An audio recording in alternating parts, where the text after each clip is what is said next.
Okay, and next up is going to be Dross Brings the Bones, Adversary, Volume Number 1 in LitRPG series, written by Byron Blackwood. It is 320 pages, $4.99. It's available on Kindle Unlimited, and here's the author's description. I'm in the game. I don't know how I got here, but I know I have a purpose. From what I understand, you're going to try to stop me. If I were you, I would do the same thing because I'm coming for you. I'm going to kill you. That novel description, part of the setup of the story is that the main character just kind of finds himself in this world. He doesn't know what's happening, doesn't have memories of his past, but he has this innate desire to kill you, and you is not defined very well at the beginning of this novel, which progressively is shown why, obviously, but I think that's part of the issue I had at the beginning of the story, in that, like that novel description, it's not really written well. It doesn't give you anything to bite into, but mostly the writing style in the first chapter kind of isn't done well. And I don't mean to be, particularly critical. It's just that particular style, the short, choppy sections, like there's like a few sentences and dot for the next section, in first person present tense, that seem to break the fourth wall, because the main character is literally saying, I'm going to kill you, without actually referencing who he's speaking about or his situation that he's talking about. And so it feels like he's talking to you, the main character, when all that some of the sections are literally just, I'm going to kill you. And so it was very grating from a reader standpoint. Additionally, there were other aspects of the story that just weren't formatted well. And again, this is like some small things that might not bother other people, like poorly formatted game notifications, all that kind of combined in the beginning section of the story that made me want to put this story down. But I have a general policy of pushing past things and finishing a story, even if I don't like the beginning, because sometimes, as is the case with this novel, I end up liking it because the writing improves, or the story improves, or the game mechanics improve, or something happens that makes me enjoy the story more than it did when the start. So, and this is definitely one of those cases where it has a kind of a rough start because of the writing style, but as the story goes on, the writing improves. And I think, if you're one of those people who started this and you're like, oh, this is nope, and you couldn't get past that first couple chapters, you might want to try pushing past or skipping and seeing if the story improves, because it did for me.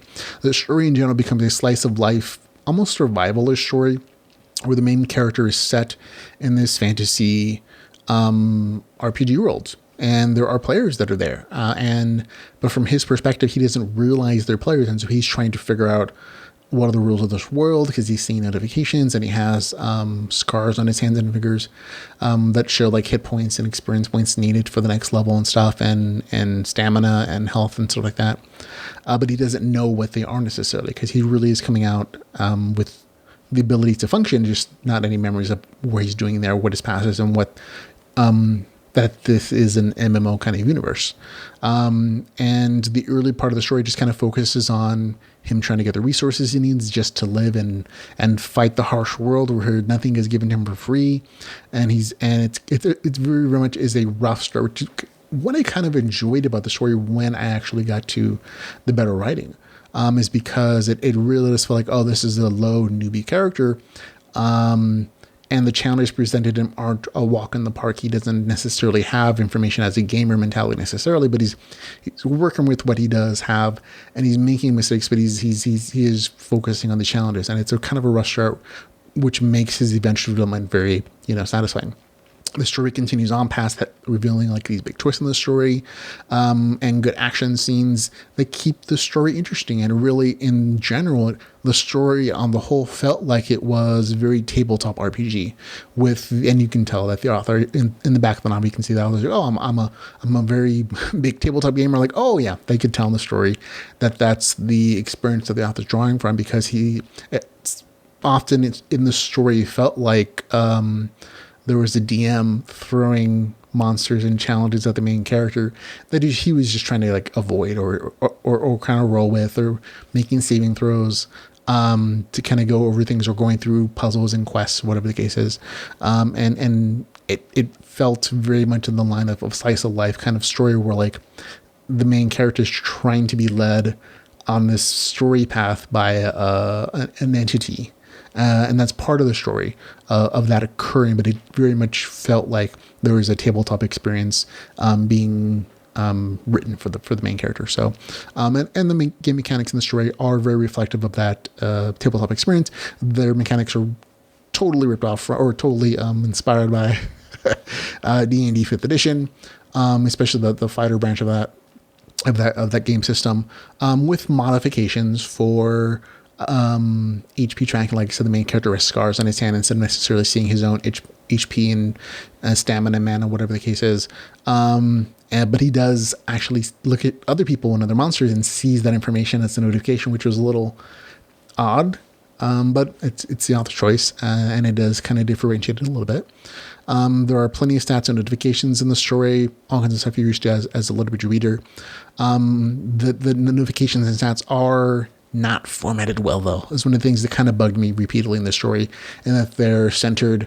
And because of the way that Amazon lets you on your Kindle or phone device, whatever it is, rearrange the sizing of letters whenever you put the notifications centered, things tend to not align up very well, or they get stretched out long enough before they spill over to the next line, and it just looks weird. And it's always better, in my opinion, to left justify those stats so that they're lined up and they have plenty of spacing to like stretch out.